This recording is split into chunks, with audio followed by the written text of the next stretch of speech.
La palabra o las palabras bloqueo aéreo se han hecho fuertes en las últimas horas. Amigos, los hutíes golpearon en Israel. Es noticia en estos momentos el anuncio que llega desde Yemen.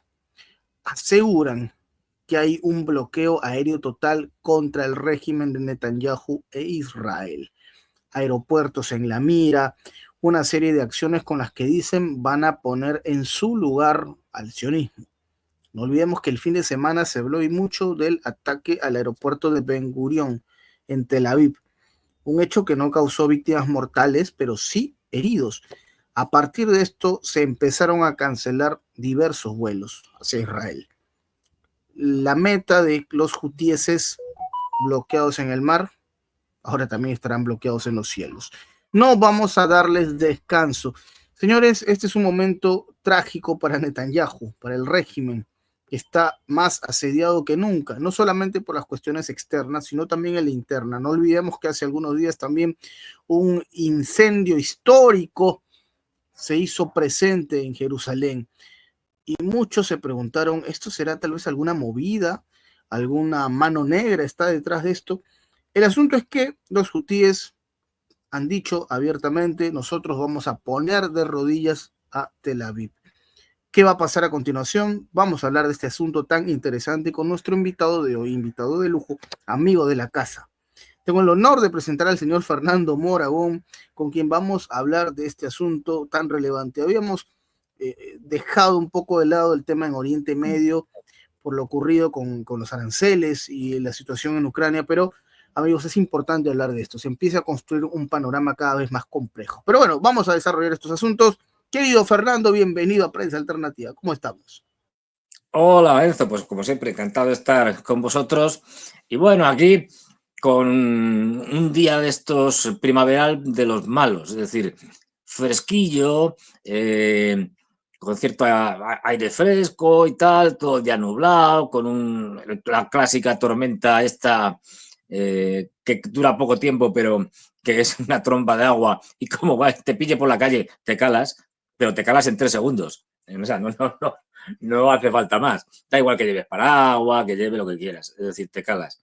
Y, y bueno, estos días así grises y tal, que de vez en cuando hay en primavera, en mayo, en este caso. Y efectivamente, como tú señalabas, pues Oriente Medio sigue habiendo un lío tremendo. No olvidemos que ahora mismo, por hacer así un recorrido muy rápido, pues tenemos desde los enfrentamientos del gobierno y grupos afines al gobierno en Siria contra los drusos, en peleas en el sur importantes, con intervención israelí bombardeando al propio gobierno, bueno, a determinadas milicias afines al gobierno eh, actual del HTS, de Al-Juliani, y los turcos muy enfadados porque ellos quieren ser los que de alguna manera controlen Siria indirectamente. Y desde ahí hasta lo que tú señalabas, los incendios tremendos que afectaron. Yo vi mapas de las zonas de incendios, aparte de numerosos vídeos tremendos de cortes de carreteras, etcétera. Y todo parece que una de las muchas razones que hicieron que estos incendios afectaran a prácticamente toda la zona central de Israel se juntaron con vientos muy fuertes y con esos vientos, por ejemplo, en zonas que no podían arder, como en el desierto del Negev, montaron unas tormentas de arena tremendas. Eh, y ardió, vamos, para todo el centro, desde Haifa, Jerusalén, Tel Aviv, toda esa región, hubo incendios con múltiples focos y, y parece ser que también contribuyó, yo de esto no tengo ni idea, digo de botánica o de árboles, pero parece ser que hay muchas zonas de bosques de pinos plantados hace ya años y que el pino arde muy bien, por lo que parece. Con lo cual eso ayudó también a que fuera una catástrofe. Hay quien dice que esto sería una especie de justicia divina, quién sabe. Eh, quién sabe. Ojo, o al menos justicia poética. Pero, Pero realmente sí.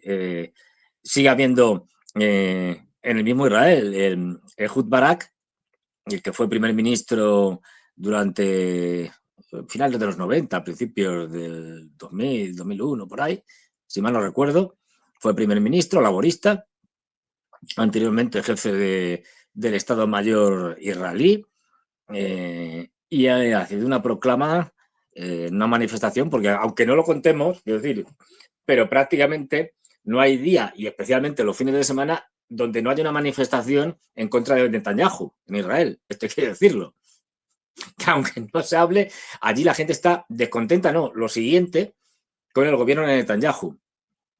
Fundamentalmente porque sigue lanzando operaciones contra Gaza.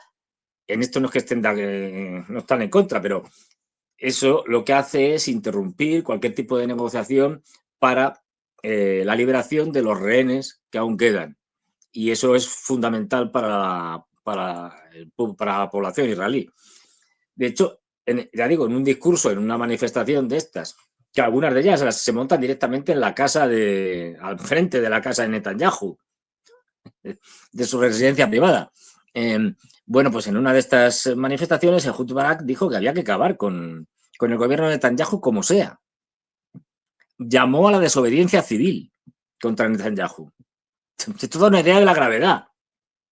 O sea, que un político que ha sido primer ministro, y vale, aunque estará retirado, pero primer ministro, un hombre fuerte del laborismo y tal, que esté llamando a prácticamente a la insurrección contra el gobierno, porque dice que este gobierno les lleva al desastre más absoluto, pues eso es una idea de cómo está la situación interna dentro de Israel. Si a eso le añadimos, bueno, todos los combates y tal, que hay con el tema de Gaza, de Palestina y demás, y todo tipo de operaciones, pues vamos bajando hasta el sur y ahí tenemos, como bien señalabas, a los Houthis en el Yemen, y estos están haciendo verdaderos desastres tanto en Israel como en la armada, en la flota norteamericano-británica. Que el Harry Truman no hace más que retirarse hacia el canal de Suez cada 2x3 para que no le lleguen los misiles. Hay que decir que buena parte de estos ataques que están haciendo los Houthis contra los barcos norteamericanos y británicos, barcos militares, no tienen aparentemente el éxito que parece, pero sí lo tienen. Consiguen dos cosas. Una, un gasto de munición tremenda por parte de los barcos de la flota norteamericana. Y lo que además, como tienen un problema, que es un problema de suministro, es decir, de que no pueden ser suministrados en el mar de munición, tienen que ir a puerto para reposicionar munición, pues eso les lleva a que tengan un problema de que ante un ataque de los Houthi, si el ataque es muy masivo, se quedan sin misiles para defenderse del ataque. Y esto pues es un problema y es una de las cosas que estuvo cerca de pasar cuando el último ataque contra el Harry S. Truman, que tuvo que hacer además un giro tremendo en una maniobra a la desesperada, y esto está fotografiado de satélite, y además se puede ver el ensayo, no en este caso, pero el ensayo que hacía un portaaviones de ese tipo de maniobras. Es una maniobra en la que el portaaviones se queda muy escorado, vamos, peligrosísima. Y ahí es donde se cayó supuestamente el F-18 junto con una grúa y tal. Sí, fue un Pero papelón, ¿no? claro, esto da una idea de que esto además, con estos ataques consiguen que los ataques desde los barcos, la flota militar anglosionista, digamos, no tenga capacidad para precisar bien y lanzar bien esos ataques contra Yemen, contra los Houthis. O sea, que están impidiendo que lleven a cabo ataques contra los Houthis, digamos, con la precisión y la regularidad que ellos quisieran. Sí. Y lo último que tú señalabas, después, es decir, a pesar, esto es una señal clarísima del fracaso de este tipo de operación. Al final, no pueden impedir que los Houthis sigan lanzando misiles contra Israel. El último, el que, como señalabas, el lanzado contra el aeropuerto Ben Gurión, y ahora pues han dicho que, yo lo último que tengo por aquí es que no solo van a atacar al aeropuerto Ben Gurión, sino que a partir de ahora van a bloquear el tráfico aéreo israelí, porque van a ir atacando todos los grandes aeropuertos civiles israelíes y según leía, por ejemplo, hace un rato, decían, una fuente yemení de alto rango dijo ayer al Maidén que Yemen está al borde de un salto cualitativo en capacidades militares, advirtiendo que ningún sistema de interceptación, independientemente de su tamaño o tipo, será capaz de contrarrestar los misiles yemeníes. La fuente dijo que el ejército ha activado nuevos sistemas de misiles y está listo para imponer nuevas ecuaciones, es decir, nuevas situaciones, y agregó que el reciente ataque al aeropuerto Ben Gurión demuestra la precisión de nuestras armas y que los esfuerzos israelíes no han logrado neutralizar las capacidades yemeníes de obtener ni obtener una base de objetivos. Es decir, que lo que están diciendo es que están dispuestos a dar un salto cualitativo, no solo cuantitativo. Es decir, vamos a utilizar armas de mayor eficacia y, como está diciendo, según cuenta aquí en Al-Maidán, bueno, pues ese salto cualitativo puede ser muy grave si al final se lleva a cabo, porque lo que vimos allí en el aeropuerto Ben Gurión, primero, las defensas israelíes ya, bueno, esto ya está más que demostrado, son incapaces de parar determinados tipos de misiles. Ni la cúpula de hierro, ni la, ni la, El ni TAD la onda de estadounidense David, también, ¿no? Sí, sí, claro, sí. ni los Arrow, ni los Patriot, ni el Tajat, es decir, nada. No De sirve. hecho, se estaba diciendo que el misil este que cayó en el aeropuerto Ben Gurión ni siquiera intentaron atacarlo porque sabían que no podían pararlo. O sea, ya desistes porque sabes que es imposible, o igual, ¿para qué vas a gastar munición si no la vas a dar?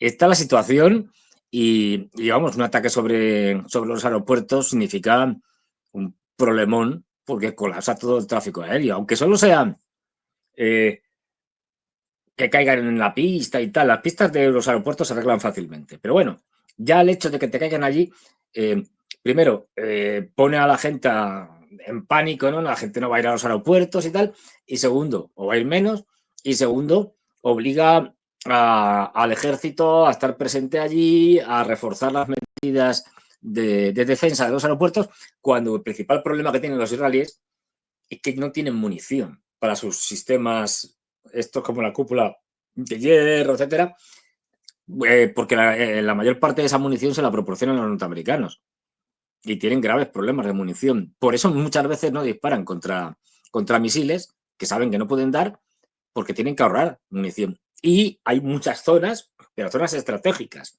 No estamos hablando de poblaciones así, localidades en general, donde desde hace tiempo, desde hace muchos meses, desde el año pasado, ya no disparan. Es decir, porque tienen que ahorrar munición y han tenido que seleccionar determinadas instalaciones militares o estratégicas, como puede ser un gasoducto o cualquier cosa de estas, una refinería, etcétera, y ahí se han concentrado. Porque no tienen munición, entonces han tenido que abandonar, por ejemplo, la protección de otro tipo de sitios, de localidades en el norte fronterizas a la zona con el Líbano, de población civil, por supuesto. Es decir, no tienen suficientes capacidades y este es uno de los grandes lecciones de militares. Eh, el fracaso absoluto de estos sistemas de defensa que se vendían como prácticamente impenetrables y en el momento que lanzas, ¿qué es lo que hacen? Por ejemplo, en la guerra que tuvieron con Hezbollah, pues lo que hacía Hezbollah es que lanzaba primero un montón de drones, también en los ataques de represalia de Irán contra los atentados de todo tipo y condición que hicieron los israelíes, pues lanzan una primera ola de drones. Con esto ya agotas prácticamente el sistema de defensa porque les falta munición, y luego ya lanzas los misiles de mejor, de mayor alcance, con cargas explosivas ya mayores, más difíciles de interceptar, y estos son los que ya prácticamente no tienen problemas en caer en los objetivos que tienen designados. Hasta el punto de que, y esto lo vimos luego posteriormente en satélite, en imágenes de satélite, algunas de las bases que atacaron los iraníes en uno de estos ataques, que se centraron en 3 o 4 bases militares, pues una de ellas, luego se ha podido ver una cantidad de impactos tremenda. Creo que eran en torno a cerca de una treintena de impactos con instalaciones, era un aeropuerto, y con instalaciones de hangares y tal, destruidos, etcétera, etcétera.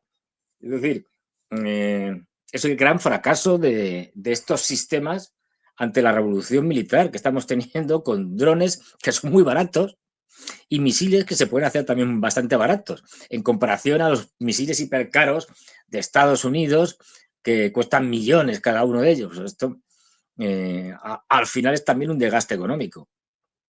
No, y aparte el factor Irán, ¿no, Fernando? Porque claro, tú Claro. mencionas la defensa de Israel en parte tiene que ver con lo que Estados Unidos pueda suministrar y claramente el factor Irán juega mucho cuando encuentras mensajes desafiantes, cuando encuentras un Irán que dice abiertamente que las bases estadounidenses van a pagar las consecuencias si es que esto escala. El factor Irán, que no se había observado con tanta fortaleza a partir de la llegada de Trump, parece se encendieron las alarmas, podría ser un cambiante. El rol de Irán, Fernando, en toda esta ecuación, ¿cómo notas tú esta situación cuando Irán insiste en que no va a renunciar a la energía nuclear? Aclaran sí que tiene fines claramente pacíficos y científicos, pero no olvidemos que hace algunas semanas Irán advertía, ¿no? Hay que tener mucho ojo porque nos pueden sacar de nuestras casillas si no queremos, pero no descartemos la posibilidad de empezar a evaluar la doctrina nuclear. Entonces, este factor Irán, ¿cómo lo sientes tú, Fernando, en este momento, en esta situación, en la actualidad, para ser más precisos? A ver, esto, entonces norteamericanos, o por lo menos el sector más lúcido de analistas, asesores del gobierno norteamericano y tal, no se cansa de advertir que este Irán tiene poco que ver con el Irán de hace 15 años, por ejemplo. Es decir, estamos hablando de un Irán con unas capacidades militares extraordinarias y que pueden hacer un daño enorme, enorme, como tú bien señalabas, a las instalaciones militares norteamericanas y, bueno, por supuesto, a Israel. Es decir, y de hecho, esta comprensión que tiene Trump, que ya se ha dado cuenta de que un ataque a Irán puede ser algo desastroso para Estados Unidos, ha hecho que inicie las negociaciones que hemos visto que se han desarrollado en varios sitios, en Omán fundamentalmente también, pero vamos, es decir, unas negociaciones que ahora mismo están pausadas. Esto también es típico de las negociaciones, es decir, que haya pausas, tiras y aflojas entre las partes, porque se trata de sacar el mayor partido, pero hasta ahora las negociaciones iban bien, ya digo, ahora hay un parón, pero es muy significativo que en la Casa Blanca uno de los grandes defensores de Israel y sobre todo del ataque conjunto norteamericano-israelí a Irán, Michael Waltz, no sé cómo se pronunciará bien, el asesor de seguridad nacional de Trump, pues ha sido despedido. Es decir, un halcón de los duros a favor del ataque contra Irán, pues le han mandado a ver si, creo que lo han mandado de jefe de la delegación de Estados Unidos en Naciones Unidas o algo así, que es un ascenso hacia abajo. Es decir, es como me lo quito de encima, pues le nombro algo. Es decir, y esto es importante. Es decir, el hecho de que Trump se haya cargado a uno de los máximos representantes y muy cercano, estamos hablando de su asesor de seguridad nacional, que se lo haya cargado por belicista a favor del ataque a Irán, esto nos da la idea de que Trump, en principio, no quiere una guerra con Irán porque sabe las consecuencias. Otra cosa es que Netanyahu, que se lleva muy mal con Trump se lleva muy mal con Netanyahu, ¿eh? Otra cosa es que a veces hagan el paripé y tal, las ruedas de prensa, pero se lleva muy mal. Trump no traga a Netanyahu. Y por lo tanto, Trump lo que no está dispuesto es que Netanyahu les arrastre a una guerra y ya se lo ha dejado claro. Si hacen una tontería por su cuenta, pues se irán por su cuenta, pero no le van a seguir. Esto es lo que está reteniendo a un Netanyahu, lo que quiere es implicar a Estados Unidos en una guerra contra Irán, porque sabe que Israel, que sus fuerzas armadas ahora mismo no tienen capacidad para poder lanzar un ataque serio contra Irán, porque las defensas están muy reforzadas. No olvidemos el acuerdo con los rusos, ratificado la semana pasada, hace unos días, por Putin, ya finalmente, después de todo el proceso. Y ese acuerdo entre Irán y Rusia es fundamental, porque los rusos están suministrando armas y están desarrollando también o ayudando a desarrollar el complejo armamentístico iraní. Y como señalabas, hace ayer o anteayer, no me acuerdo, pero vamos, hace poquito, acaban de presentar un nuevo misil de largo alcance, con capacidad para llegar hasta Israel, bueno, con peculiaridades que hacen que sea más difícil de ser, digamos, derribado por las guerras Hablaban de electrónicas. objetivos, hablaban de objetivos estadounidenses, ¿ah? Ese es lo particular cuando se refieren a este asunto que mencionas, Fernando, de los misiles. Es muy claro lo que dice Irán. Hablan de objetivos estadounidenses. Claro, uno puede interpretar bases, ¿no? Lo más seguro. No sé hasta qué punto hablemos de un alcance a territorio estadounidense, digo, pero bases, digamos, sí son parte de la meta que tiene Irán. Que hay que decirlo también, Fernando, para muchos, y esto lo digo poniendo, jugando a ser abogado del diablo, ¿no? Muchos critican que en Irán hay mucha verborrea, es decir, que hay mucha propaganda, se habla mucho de lo que harán, pero se preguntan cuándo será la verdadera promesa 3, ¿no? Porque claro, uno observa, por ejemplo, lo que pasó el domingo, que la televisión iraní te mostraba este misil balístico del cual hablas tú, Fernando, y obviamente es publicitar el poderío que tiene Irán, Sí. pero uno se pregunta, ¿pero qué hay detrás de esto? O sea, claro, sale a hablar el ministro Aziz Nasirzadeh, el ministro de Defensa, y dice abiertamente que Estados Unidos o Israel tengan mucho cuidado porque no habrá clemencia, que atacarán las bases y quienes sea que fuesen también estuviesen involucrados van a pagar. Y hablan de objetivos estadounidenses a israelíes, sin aclarar a cuáles se refiere, pero el punto es que tú notas, Fernando, en Irán también una necesidad de simplemente desarrollar un discurso, pero no cruzar un límite. Notas que hay también mucha prudencia de Irán en ese sentido, que mientras por un lado algunos dicen, oye, esto es pura charlatanería, por el otro también se puede interpretar como que Irán no quiere que esto se salga de control.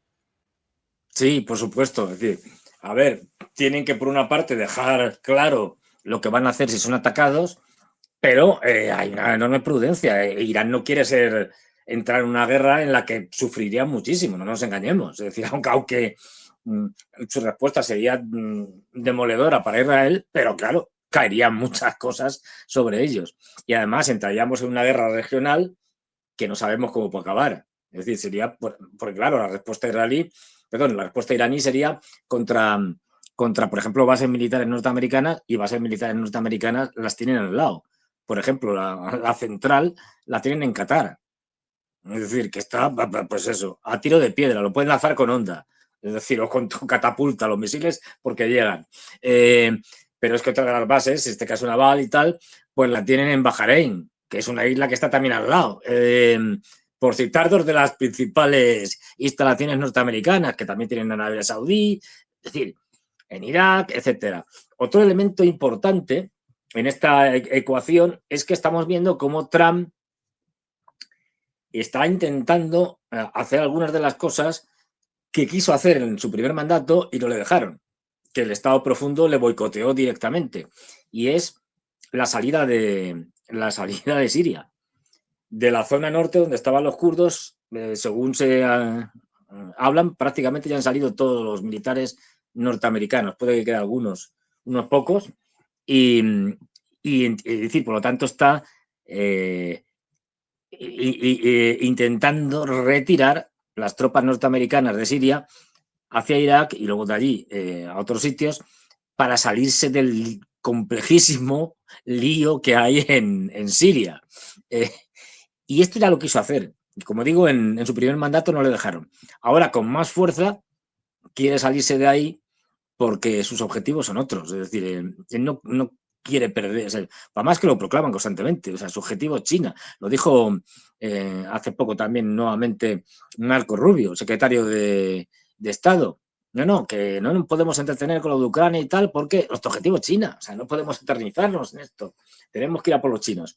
Y esto pasa igual en Oriente Medio. No pueden dedicar a Oriente Medio grandes esfuerzos, y menos aún entrar en una guerra cuando tienes un objetivo prioritario que es China. Ahí Irán, yo creo que está jugando muy bien sus bazas, es decir, por una parte la amenaza, por otra parte la prudencia. Es una prudencia estratégica porque la guerra de desgaste, que es en la que estamos, una guerra de desgaste, es decir, en la que evidentemente una guerra de desgaste sufren ambas partes, pero la capacidad de aguante, desde mi punto de vista, es infinitamente mayor por parte de Irán y sus aliados, el eje de la resistencia, etcétera, a pesar de que hayan perdido Siria. Pero bueno, en Siria ahora tienen que jugar como gobierno las potencias occidentales, Israel y Turquía, que es posible que acaben peleándose entre ellos, entre los israelíes y los turcos que están allí. Entonces, ahora ellos, como oposición, ya se han creado una serie de milicias, juegan a la contra. Es decir, tú eres el gobierno y ahora yo soy el encargado de desestabilizar tu gobierno, que es más fácil, en principio, que mantener el gobierno. Entonces, ahí están jugando al desgaste, y un Israel que cada vez está peor. O sea, que no nos engañemos en esto. Las bravuconadas de Netanyahu y compañía y sus declaraciones estas bárbaras no quitan para que Israel esté en una situación económica, política y militar desastrosa. Las protestas de los militares son constantes, pero incluso de militares de, pues eso, estoy recordando ahora la destitución del jefe de los servicios secretos del interior, del Shin Bet, que salió diciendo que Netanyahu era impresentable y que los estaba llevando a la ruina, después de que fuera despedido por Netanyahu, de manera bastante arbitraria, según parece. Y ya digo, las protestas ahí son constantes, o sea, de la población, manifestaciones, tal. Netanyahu está haciendo lo que sea necesario, y de hecho esta nueva intervención, o esta, bueno, digamos, esta nueva escalada en Gaza es producto no de una política coherente del gobierno israelí con respecto a una guerra que empezaron, y que acuérdate, que se acuerden los oyentes o televidentes o youtubers videntes de prensa alternativa, empezó con una promesa del gobierno de Netanyahu de que el problema de Hamas en Gaza lo acababan en 3 meses. Llevamos 18, 19 meses, ya no me acuerdo, y ahí están. Y siguen teniendo que hacer operaciones militares terrestres para atacar a las milicias de Hamas, con lo cual el desastre no puede ser mayor. Uno de los supuestamente mayores ejércitos de la región y de los más importantes del mundo, pues no puede acabar con Hamas después de más de un año.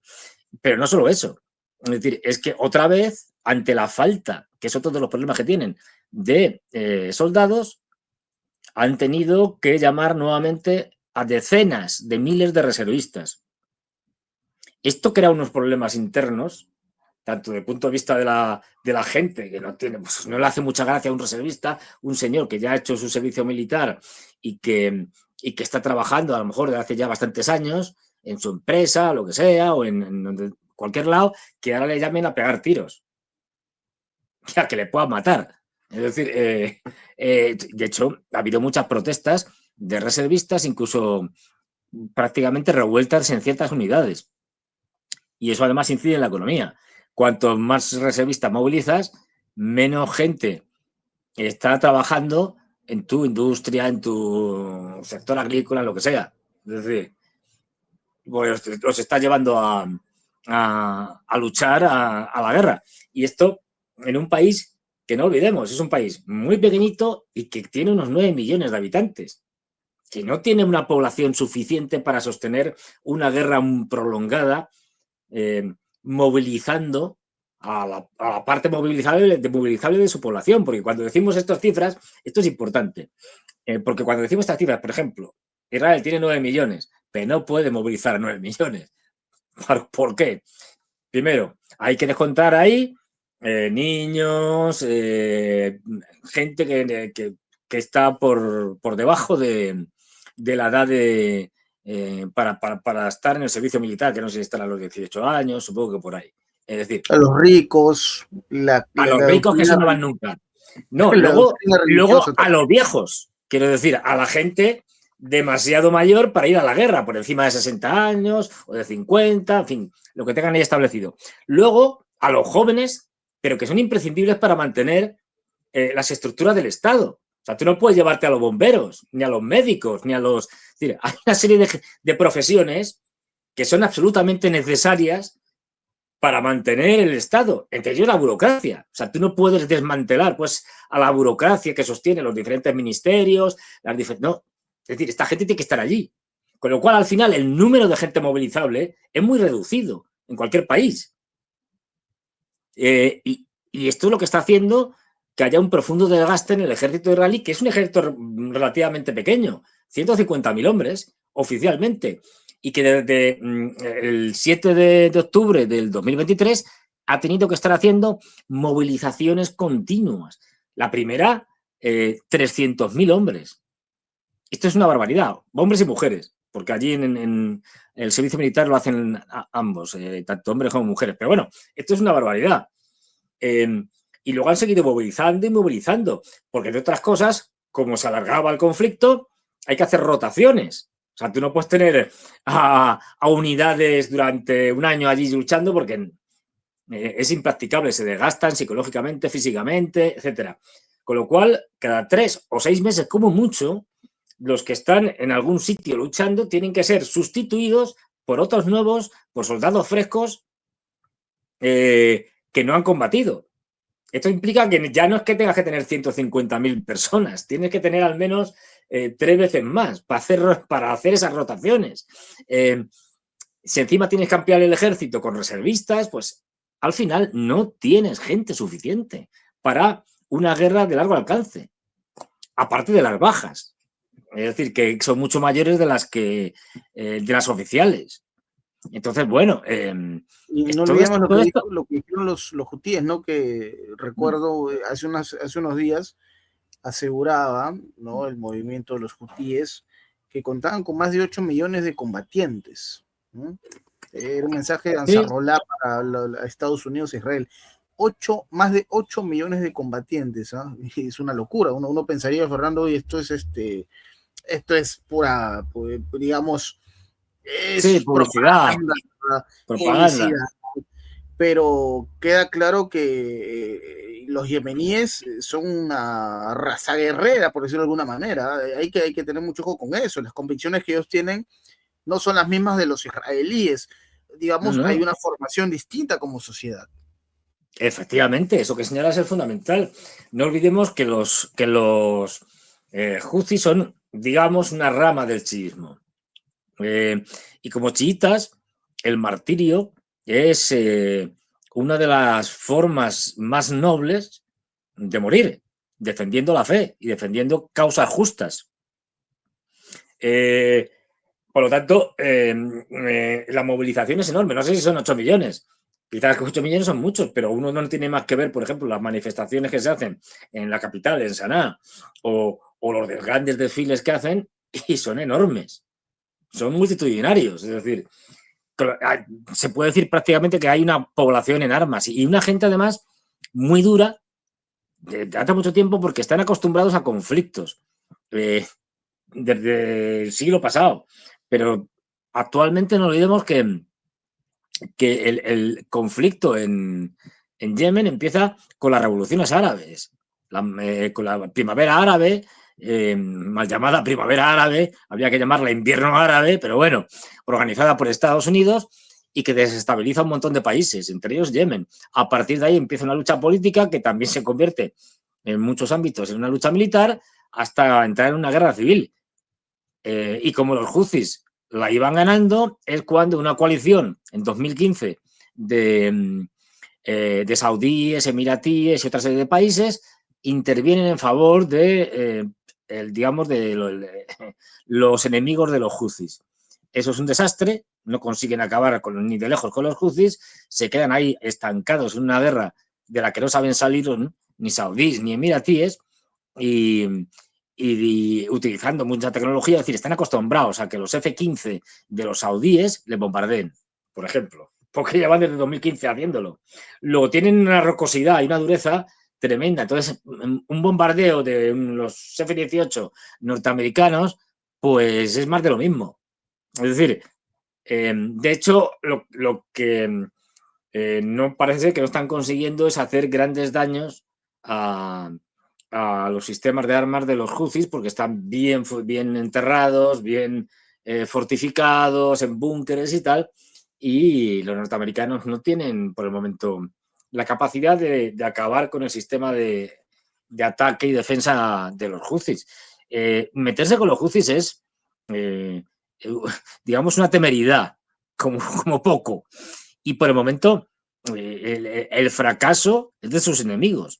Ahora se estaba hablando de que se quería organizar una expedición terrestre, por llamarlo de alguna forma, pero claro, con los de siempre, es decir, que los saudíes y los emiratíes y sus aliados, junto con fundamentalmente utilizando mercenarios y las fuerzas opositoras a los Houthis en el sur, del antiguo gobierno anterior a la llegada al poder de los Houthis, pues que entre esos y mercenarios hicieran un ataque sobre todo para tomar la ciudad de Taiz y posteriormente el puerto de Jubaida, ¿no? Pero esto por el momento no se concreta y fíjate cómo será la situación, que lo que tienen muy claro los norteamericanos y los británicos es que no se van a implicar por tierra ni locos, porque eso sería un Afganistán, pero a lo bestia.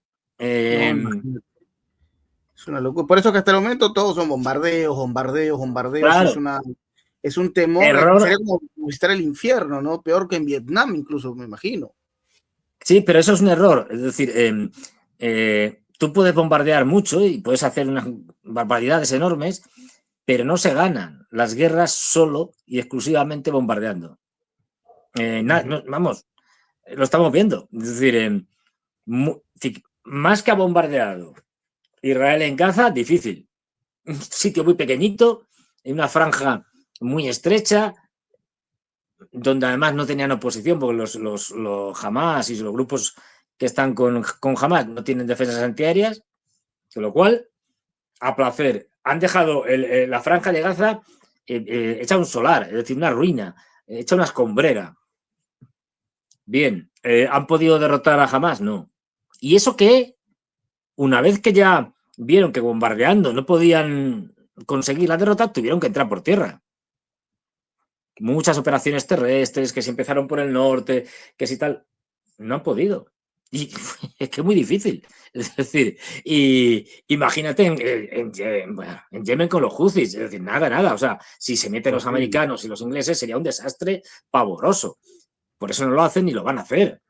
Lo único que han llegado a hacer anteriormente a esto, en la guerra civil, es hacer algunas operaciones de grupos especiales, tipo boinas verdes, Navy Seals, es decir, muy puntuales para ir a un sitio, acabar con unos cuantos y volverse. Eso sí lo pueden hacer. Y de hecho lo hacen. No solo allí, lo hacen en muchos sitios. Pero son grupos de operaciones especiales que lanzan para un objetivo concreto y una vez que han conseguido lo que querían, se retiran. Esto a lo más que pueden aspirar. Es decir, porque ya digo, una intervención terrestre sería un desastre.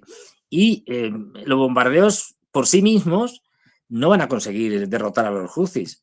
Así que ahora mismo están en una situación que, bueno, de inercia. Es decir, lo mantienes porque si te vas, sería como de proclamar que te han derrotado.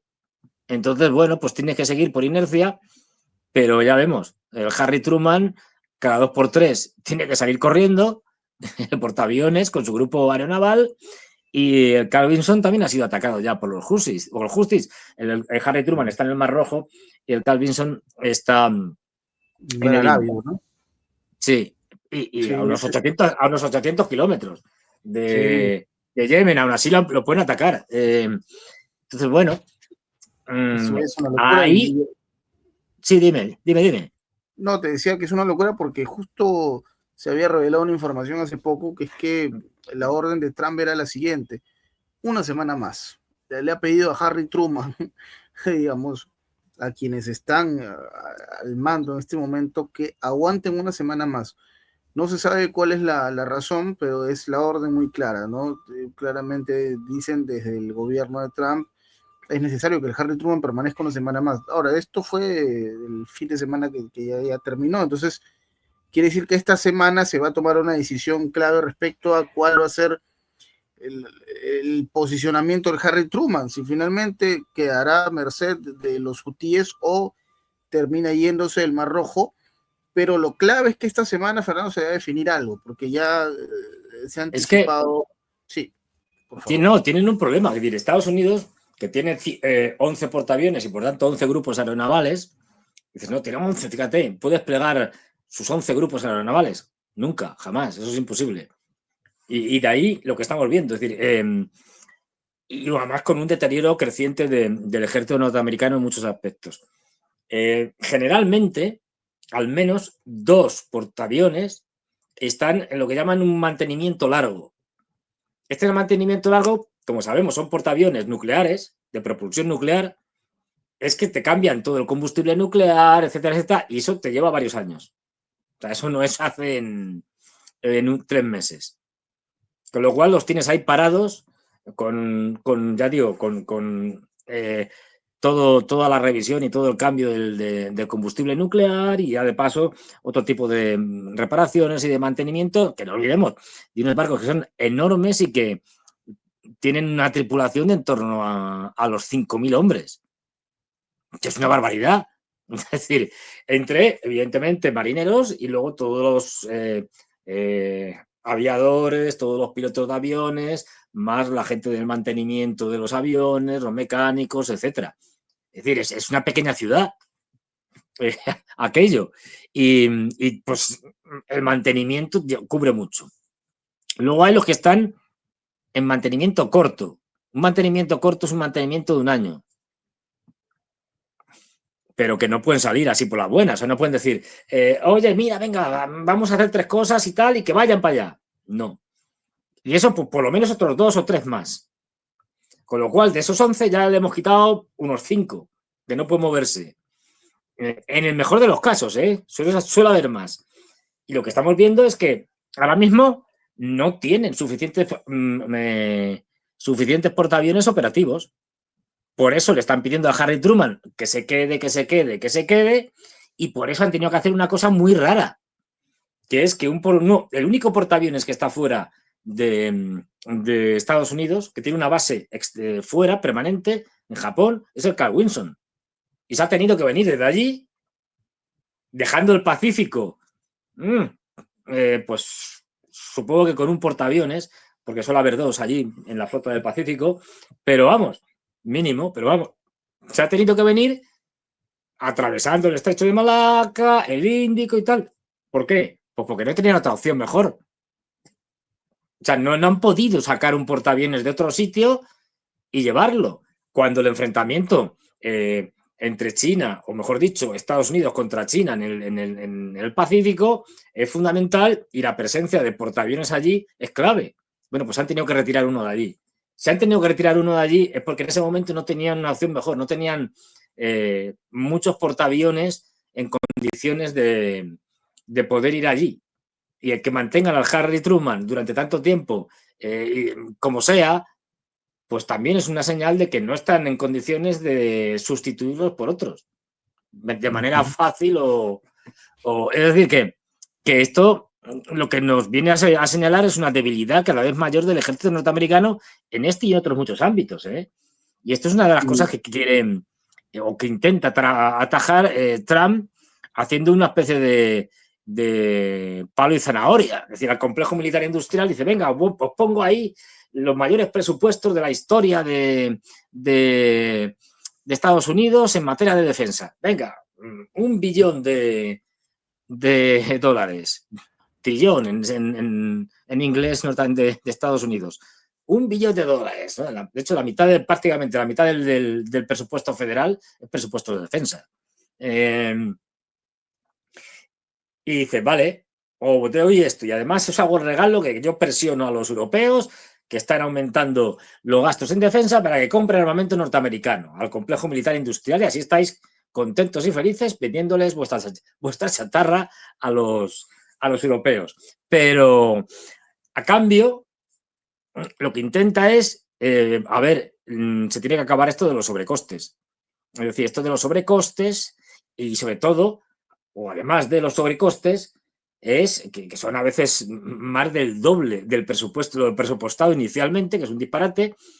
Se tiene también que acabar los retrasos. No puede ser que yo encargue una cantidad determinada de aviones o un barco y tal, y esté tardando 3, 4 veces, muchas veces, más tiempo del establecido. Es decir, que si yo te digo, dentro de 2 años te iba a entregar tantos aviones, los que sean, pues resulta que te lo están entregando no dentro de 2 años, dentro de 4, o a veces de 6. O sea, esto no puede ser cuando los chinos están llevando un ritmo de producción al milímetro. O sea, si dicen que vamos a hacer tantos barcos este año, pues los hacen. Si vamos a hacer, y con una capacidad industrial de producción, vamos, incomparablemente mayor que la norteamericana. Entonces está intentando que, digamos, sean más eficientes. Unas empresas del complejo militar industrial norteamericano que se han convertido en un absoluto desastre. Y pongo un ejemplo que está muy relacionado, porque el complejo militar norteamericano es también, las mismas empresas prácticamente son las mismas que trabajan en el sector espacial, en el sector de tanto civil como militar, de lanzamiento de cohetes, de satélites, de naves espaciales, etcétera. Bueno, la NASA acaba de recibir un recorte presupuestario brutal de unos 25.000 millones de dólares que tenía de presupuesto, se lo han dejado en 18.000. Toma ya, con los recortes de Trump. ¿Qué es lo que está pasando? Que uno del programa estelar, digamos, de la NASA de vuelta a la Luna para volver otra vez a la Luna en el 2027, que tenían como 3 elementos, el fundamental, el SLS, que es el sistema lanzador, una especie de Saturno 5, pero más potente, enorme, gigantesco. Han tardado lo que no se sabe, es decir, han tenido que hacer retrasos y más retrasos en los lanzamientos, etcétera, etcétera. Sobrecostes brutales, producido por Boeing. Uno de los grandes monstruos del complejo militar industrial. Al final, esto se había ido era tan desmadrado, los sobrecostes eran tan grandes, la ineficiencia, los problemas de todo tipo, de que no funcionaban las cosas, ha llevado a que ahora, con estos recortes, Trump se haya cargado todo el programa. Es decir, los miles y miles de millones que se han invertido en este programa, tirados a la basura. Esto es lo típico en el complejo militar industrial norteamericano. Claro, esto no puede ser. O sea, el despilfarro este brutal que tienen, esto es insostenible. Y en esto está Trump intentando, veremos si lo logra, yo creo que no, pero bueno, que sean mucho más eficaces, que produzcan más y a menos coste. Porque lo que está demostrando la guerra de Ucrania y algunas otras más es que ya no se trata de hacer cosas hipertecnológicas, pero de las cuales, que son muy caras además, pues fabricas una cantidad muy pequeña. No. De lo que se trata es de fabricar cosas que sí, que tengan una cierta tecnología. Obviamente no vas a ir con espadas y escudos, es decir, pero que sean mucho más baratas y que se puedan producir en masa y Masa. rápidamente. En masa y Sí, rápidamente. O sea, que no tardes 5 años en hacerlo. Y esto se está viendo en la guerra de Ucrania con la guerra de drones. Si es que todos los días hay miles y miles. O sea, los rusos andan por un torno a cerca de los 4.000 drones diarios sobrevolando por allí, de todo tipo. Es decir, de los cuales pues les derribarán un tanto por ciento, pero da igual, al día siguiente van a lanzar más y más. Los ucranianos igual. Están también lanzando cantidades enormes de drones. De hecho, lo que sostiene. incluso los hutíes también, ¿no? Con digamos, Claro, esta enjambre de drones que acudió precisamente a hostigar al Harry Truman.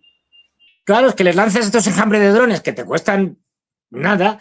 Pues, a lo mejor te cuestan, depende del tipo de dron, pero no estamos hablando de millones, como se habla de los misiles norteamericanos, en muchos casos, sino que estamos hablando de 10.000, 20.000, 30.000 dólares. El más caro a lo mejor te sale por 100.000 dólares. Esto comparado con un misil que te cuesta 1.000.000, es que es una ruina. No olvidemos que para tener ciertas garantías de que derribas a un dron o a un misil, lo habitual es que lances dos, por si falla uno. Con lo cual estás gastando más. Esto es una ruina económica. Y, Sí. y en guerras que son a largo plazo, y estamos en una guerra mundial a largo plazo, en la que Estados Unidos está defendiendo, digamos, de cualquier manera, es que su liderazgo como potencia hegemónica mundial, es decir, es el imperio norteamericano, y el imperio norteamericano no está dispuesto a dejar de ser imperio y a ser el número uno. Y eso lo tiene que defender en muchos campos.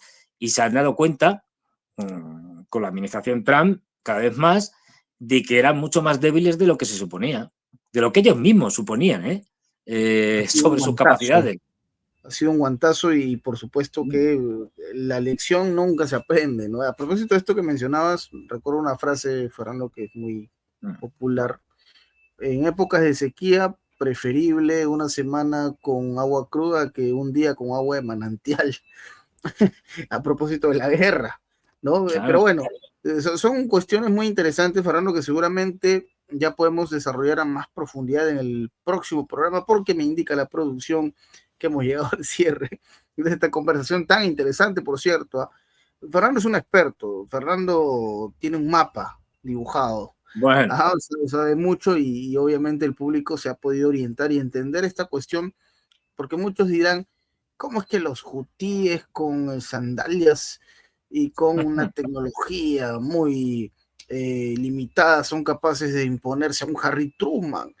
La explicación está ahí, ¿no? La explicación está ahí, Fernando, es muy preciso y ojo, hablemos también y seguramente lo desarrollaremos en el próximo programa sobre cuáles son las consecuencias a partir de esto, ¿no? O sea, el ejemplo claro de que China tiene también su capacidad de golpear y tiene misiles que hasta incluso algunos lo han denominado anti-portaaviones estadounidenses. Este ejemplo que da Estados Unidos al mundo no hace más que generar, entiendo yo, una autoestima muy baja para las fuerzas estadounidenses. Y obviamente en la carrera de la propaganda, en la carrera de que Washington de manera mediática ha sabido vender una imagen de poder, esto le juega muy en contra. Va a ser una tarea difícil la que llevará a cabo Trump en estos días, en estas semanas. Vamos a ver cómo sale de este embrollo. ¿Qué pasará con el Harry Truman? Muchos se preguntan. Una semana dijeron, bueno, veremos qué ocurre en estos días. Fernando, muchas gracias por tus opiniones, tu análisis. Ha sido un programa extraordinario y como es habitual para redondear esta conversación, te pediría que nos cuentes en qué otros espacios podemos gozar de tu conocimiento, en qué otros canales de YouTube apareces, querido Fernando. bueno, pues actualmente aquí los lunes en Prensa Alternativa y los miércoles, y luego los martes en el canal de Daniel Unpierrez a las 23 horas, los miércoles también en el canal de Ezequiel Vistoletti a las 21 horas y también los domingos a las 21 horas con él. Y luego yo tengo un programa el viernes también en el canal de Ezequiel Vistoletti, en el cual ahí ya hablo yo por mi cuenta, o sea, ya me dejan por chiflado y dicen, venga, ya, tú tienes ahí un programa, háblalo, di lo que quieras y ya está. Y ahí pues cuento yo mis cosas y eso es los viernes a las 23 horas. Fernando habla de todo. A Fernando, lo interesante de hablar con Hombre, Fernando es que bueno, un día estamos hablando de los aranceles, al otro día estamos hablando de la guerra en Oriente Medio, del apagón en Europa, como la semana pasada, que fue un boom el video que ya ve si yo Fernando. hago, permíteme esa tontería muy rápida. Es decir, yo últimamente hago a mí me gusta hacer chistes y juegos de palabras muy malos, horribles, espantosos. Y últimamente cuando me preguntan, viene alguien y dice, hombre, ¿cómo estás? Y tal, digo, estoy un poco apagado. No sé si cogemos Hoy ha habido otro desastre en España. Supuestamente se han robado grandes cantidades de hilo de cobre y tenemos semiparalizada toda la red viaria de alta velocidad, con Wow. retrasos, cancelaciones, gente ahí acumulada en los aeropuertos, perdón, en los trenes, en las estaciones de trenes, un desastre. Esto es Europa, la de verdad, no la de mentira, la de que nos venden. Esa era la de hace muchos años, la del siglo pasado. La Europa real es una Europa tercermundista. Wow. Bienvenido al mundo real, dirían algunos, ¿no? Claro. Esa frase. Pero bueno, igual, de todas maneras, recalcamos esto con Fernando. Vamos a hablar de todo, señores. Este miércoles sí o sí salimos al aire. La semana pasada, como habrán notado, mi voz está un poquito flagelada. No pudimos emitir el programa del miércoles, no me encontraba en buen estado, ¿no? Un consejo, nunca se vayan a dormir con la ventana abierta si están pasando de, de verano a otoño, es una mala idea.